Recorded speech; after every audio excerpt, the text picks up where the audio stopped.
பயணிகள் நடமாட்டம் நிறைந்த நெல்லை சந்திப்பு பேருந்து நிலையத்தில் மனைவியை கொடூரமாக வெட்டி கொன்ற கணவன் காவல் நிலையத்தில் சரணடைந்துள்ளார். இதுகுறித்த மேலும் கூடுதல் விவரங்களை எமது செய்தியாளர் நாகராஜன் வழங்க கேட்கலாம். வணக்கம் நாகராஜன், இதுகுறித்த மேலும் கூடுதல் விவரங்களை சொல்லுங்க. நெல்லை சந்திப்பு பேருந்து நிலையத்தில் நடந்த சம்பவம் தான் காலையில் மக்களை மிகவும் குறிப்பிடத்தக்க அம்சம் என்னவென்றால், கணவன் மனைவி தகராறு. அந்த தகராறு வாக்குவாதம் முற்றிய நிலையில் தான் கணவன் தனது மனைவி பேருந்தில் இறங்கும் போது பேசிய பிறகு அந்த பேசிக் கொண்டிருந்த பொழுது அந்த வாக்குவாதத்தில் மறைத்து வைத்திருந்த அருவாளை கொண்டு மனைவியை வெட்டி கொண்டிருக்கிறார்.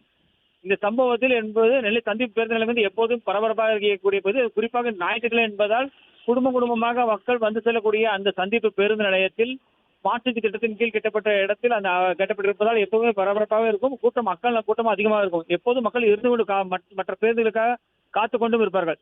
இப்படி இருக்கக்கூடிய சூழலில் தான் இந்த கணவன் மனைவி தகராறு. மனைவி பேச்சு மாலை, கணவர் சுதாகர் என்பவர் அறிவாளர் மறைத்து வைத்திருந்த அறிவாளர் வெட்டி கொண்டிருக்கிறார். இந்த சம்பவம் மிகவும் ஒரு துயரமான சம்பவம். இன்னொரு புறம் அருகே நூற்றுக்கணக்கான காவலர்கள் பாதுகாப்பு இருக்கக்கூடிய திமுக ஆர்ப்பாட்டம் நடந்து வந்திருந்தது ஒரு குறிப்பிடத்தக்க விஷயம். ஏனென்றால் நெல்லை சந்திப்பு பேருந்து நிலையத்திலிருந்து ஒரு 100 மீட்டர் தொலைவில் தான் நெல்லை ரயில் நிலையம் இருக்கிறது, சந்திப்பு ரயில் நிலையம். அந்த சந்திப்பு ரயில் நிலையத்தில் திமுக சார்பில் கேஸ் தட்டுப்பாடை கண்டித்து ஒரு போராட்டம் நடைபெற்று வருகிறது. இந்த நிலையில் தான் அந்த பகுதி முழுக்கவே காவல்துறையினர் அவ்வளவு அதிகமான பேர் பணியில் இருந்தார்கள்.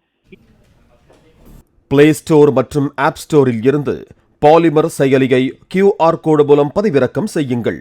செய்திகளை உடனுக்குடன் பெறுங்கள்.